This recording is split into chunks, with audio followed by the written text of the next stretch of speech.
I want you to pay close attention to your feet for a moment. When you stand up from your chair, what do you feel in your feet? Do you feel a solid, stable connection to the floor? Or do you feel a strange numbness, buzzing, or tingling sensation?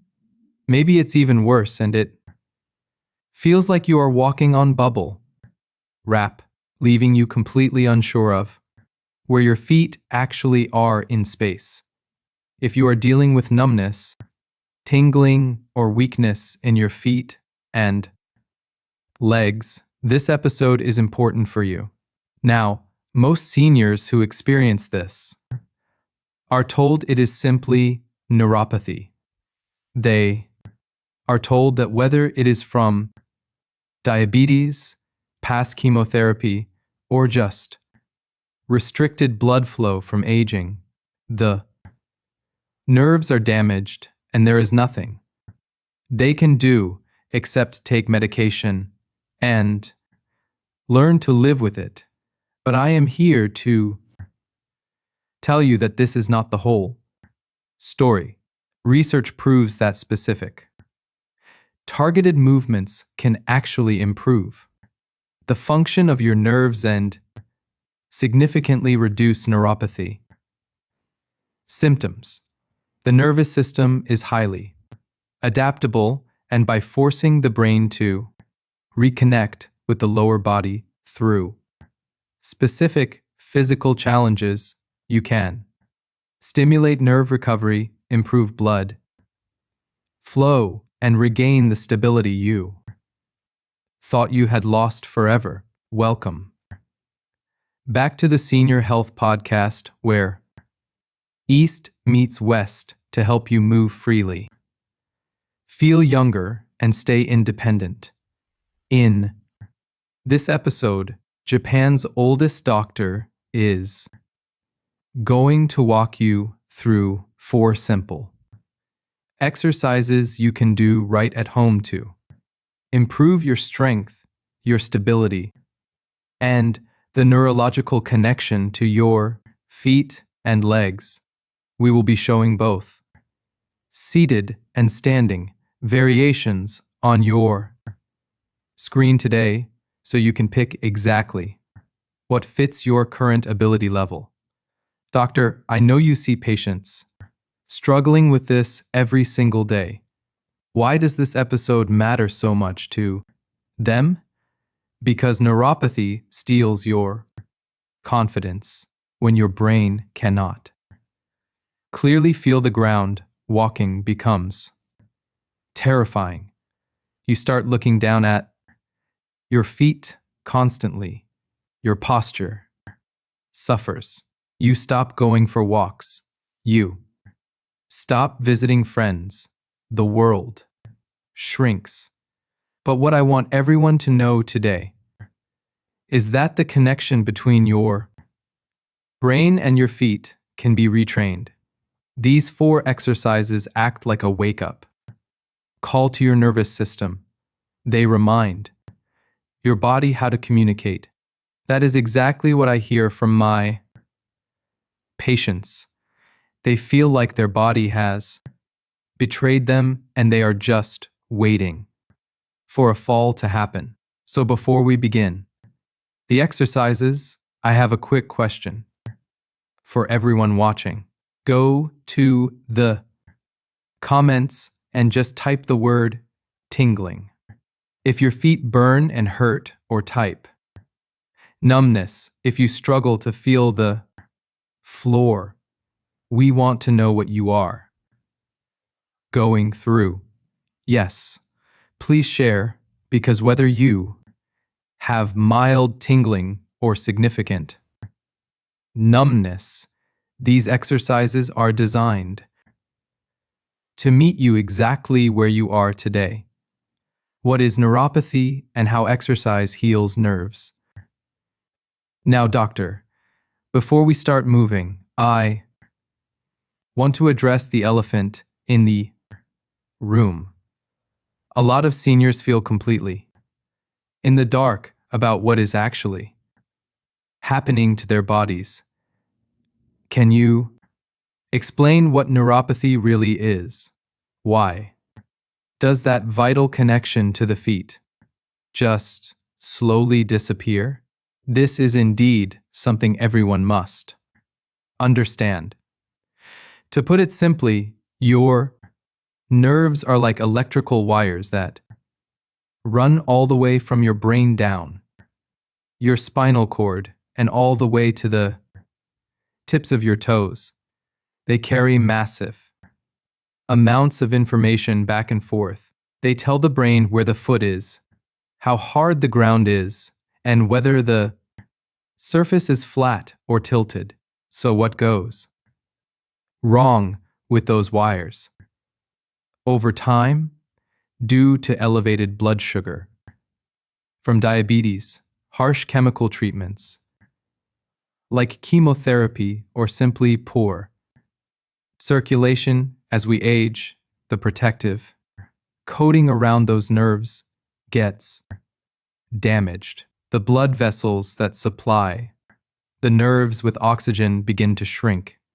When a nerve is starved of oxygen and its protective layer is compromised, the signal begins to short circuit. That short circuit is the burning, the tingling, and the buzzing you feel. That makes a lot of sense. What about the numbness? The numbness happens when the signal drops out completely. The wire is frayed. The brain is asking the foot, "Where are you?" And the foot is replying, but the message never makes it back up the leg. This is why you feel like you are walking on thick cotton. The brain is literally guessing where the floor is. So basically, what you're saying is that neuropathy is a communication breakdown. But how does exercise fix a damaged nerve? Through a beautiful process called neuroplasticity. The brain and the nervous system are highly adaptable, and when you perform the specific movements we are going to show you today, you force the brain to pay attention to the legs and feet.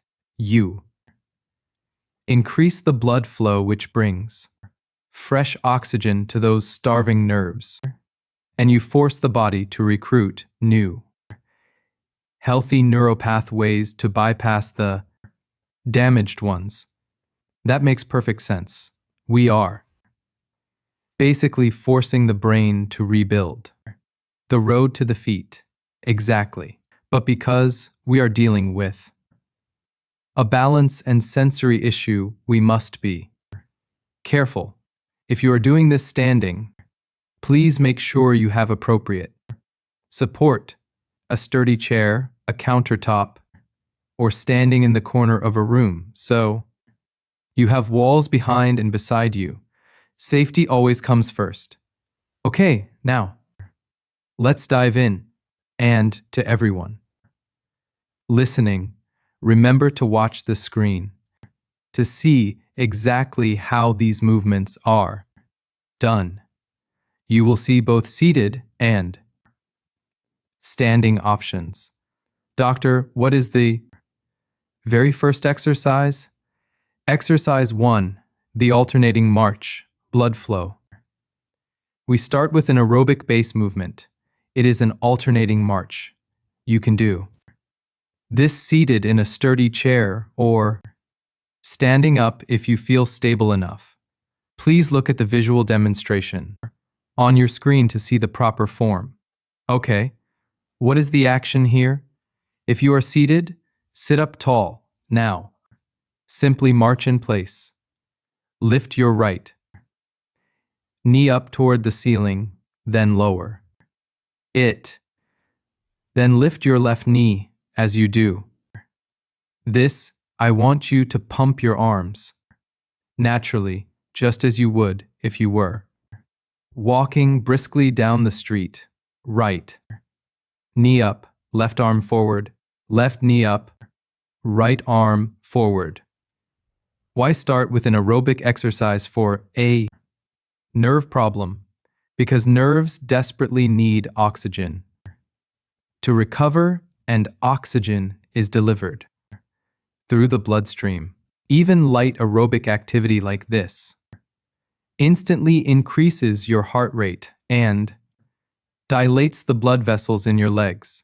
It flushes metabolic waste away from the damaged nerves and delivers the nutrients they need to heal. Plus, the alternating motion forces the left and right sides of your brain to coordinate, which stimulates the central nervous system. How long should people do this? March? You can start by setting a timer for just 30 to 60 seconds. See how many controlled, deliberate marches you can complete in that time.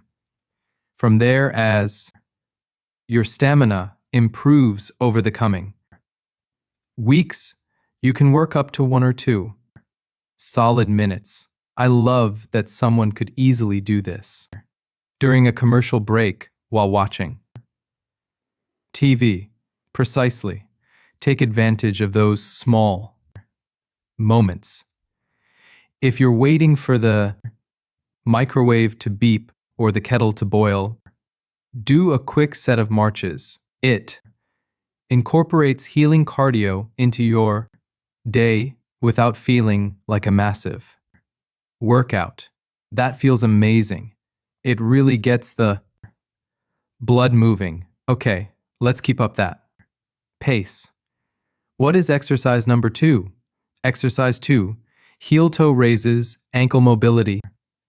The second exercise involves awakening the specific muscles that control the foot and ankle.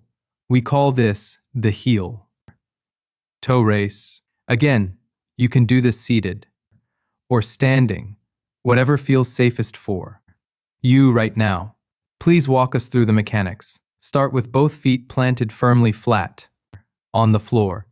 First, raise both of your heels up toward the ceiling, keeping the balls of your feet and your toes pressed into the ground. You will feel your calf muscles contract. Then lower your heels back to the floor.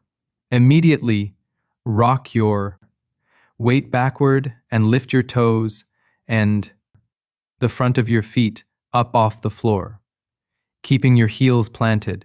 So we are rocking back and forth. Heels up, then toes up. Exactly. It is a smooth, continuous rocking motion. Heels up flat, toes up flat. When you lift your heels, you are working the gastrocnemius and soleus muscles in the calf. When you lift your toes, you are working the anterior tibialis muscle on the front of your shin. And why are these specific muscles so important for neuropathy? Because these are your primary stabilizing muscles. When you walk, when neuropathy sets in, people tend to shuffle their feet because they are afraid of tripping. They stop picking their toes up. This exercise actively restores the range of motion in the foot and ankle. It trains the brain to pick those toes up again, which is incredibly important for preventing falls. I can feel a deep burn in my shins when I pull my toes up. That means the muscle is waking up. Most people have very weak shin muscles from years of walking on flat, predictable surfaces in stiff shoes. We want to aim for 10 to 20 repetitions of this rocking motion. Take your time. Do not rush it. Feel the muscles contract with every single lift. So, we have the march for blood flow and the heel-toe raise for ankle mobility and strength. What is the third? Exercise? Exercise 3. Seated diagonal chop, core and coordination. Now, we move into a movement that specifically trains the core and the brain's ability to coordinate the body. This is the seated diagonal chop. I want everyone to do this one in the seated position first. Even if you are normally quite active, it requires a lot of focus. Okay, I am seated at the edge of my chair. Good. Make sure both feet are planted firmly on the floor. Now, I want you to actively think about pushing your feet down into the ground. Create a physical connection with the floor. This alone sends a signal from your feet up to your brain. Feet are pressing down. What is next? Now, clasp your hands together in front of you. Bring your clasped hands down toward your left hip. From there, you're going to sweep your arms upward on a diagonal path, crossing your body until your hands are up high on your right side. Then, smoothly bring them back down to the left hip. So, I am chopping from low left to high. Right, exactly. Diagonal and come back down. If your shoulder mobility makes clasping your hands uncomfortable, you can simply keep your arms separate and move them together in parallel. You will see this demonstrated on the screen. Do this 10 to 20 times on one side and then snorts, switch, chop from low right to high left for another 10 to 20 repetitions. So basically what you're saying is that a core exercise helps the feet. Yes, and it is vital. Balance is not just about the feet. Balance requires a strong core to keep your center of gravity stable. While you are doing these diagonal chops, you are forcing your core to stabilize your shifting weight, and you are maintaining that firm pressure through your feet into the floor. It is a full body coordination drill that forces the nervous system to communicate across multiple pathways simultaneously.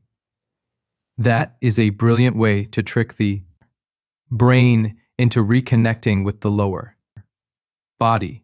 It truly is core strength and leg activation go hand in hand. Once you feel confident with the seated chops, you are ready to challenge your standing tolerance. Exercise 4. Modified single leg stance, balance. Which brings us to the fourth and final exercise. Okay, I am ready for the final one. And to everyone listening, feel free to pause the video or play back anything that is unclear to you. Please listen to your body and use your own pace. We do not have to do everything in one session. If you feel like you can't, thank you. For heads up, John, safety is our priority. Okay, for this fourth exercise, we are going to work on a modified single leg stance. Please stand up and find appropriate support. The best place to do this is standing in the corner of a room facing outward with a chair in front of you. This gives you walls behind and beside you and a chair to hold on to. Okay, we have our support ready. What is the movement? We are going to focus on standing on one leg, but we are not going to lift the other leg completely in the air. That can be too risky for someone with neuropathy. Instead, put all your weight onto your right leg, then step your left foot slightly behind you and just let your left toes touch the floor lightly for balance. As you can see on the screen, right now the back foot is acting like a kickstand. I see it. And what should the standing leg be doing? This is the most important cue. Focus on keeping the standing leg relaxed. Do not lock your knee out straight. Keep a slight soft bend in the knee. When you lock the knee, you are just resting on the joint and the bones. When you keep the knee soft, you force the muscles of the thigh, calf, and ankle to actively work to keep you upright. Oh, I can definitely feel the difference. My ankle is making dozens of tiny adjustments just to keep me stable. That wobble is a good thing. That is, your nervous system firing rapidly, figuring out how to balance you. Now, see if you can let go of the chair, snorts, or just keep one fingertip on it for security. You should feel your entire leg and your core working to keep your body upright. How long do we hold this stance?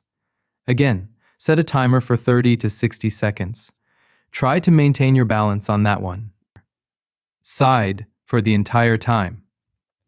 You then switch and put your weight on the left leg with the right toes touching behind you. And if someone finds this too difficult or too easy, how do they adjust? If you need to make it easier, plant the back foot completely flat on the floor. So one foot is just slightly in front of the other. This widens your base of support and splits your weight between both feet. If you want to take the challenge up a notch, try lifting those back toes completely off the ground so you are doing it true single leg balance. Final thoughts and routine schedule. Doctor, this has been incredibly thorough. 4 exercises, seated and standing options, addressing cardio, mobility, coordination, and pure balance. Yes, and I want everyone to understand that these movements may feel simple, but the research is absolutely clear. Doing them consistently helps regain balance, strength, and coordination, while snorts actively reducing the symptoms related to neuropathy. How often should people be doing this? Routine? Starting with 2 or 3 times per week is a great place to start. Your nerves need time to recover after being challenged. The biggest mistake I see people make is trying to do too much too soon or never progressing their exercises and getting stuck in the same spot. Start where you are, use support, and be patient. Thank you, doctor. Everyone, start with the seated march. Today, get that blood flowing and let us know in the comments which of these 4 exercises felt the most effective for you. And don't forget to like this video, leave a comment, and subscribe. And make sure to watch this next episode. Oh, this is a good one. People should see this. Definitely watch. See you there.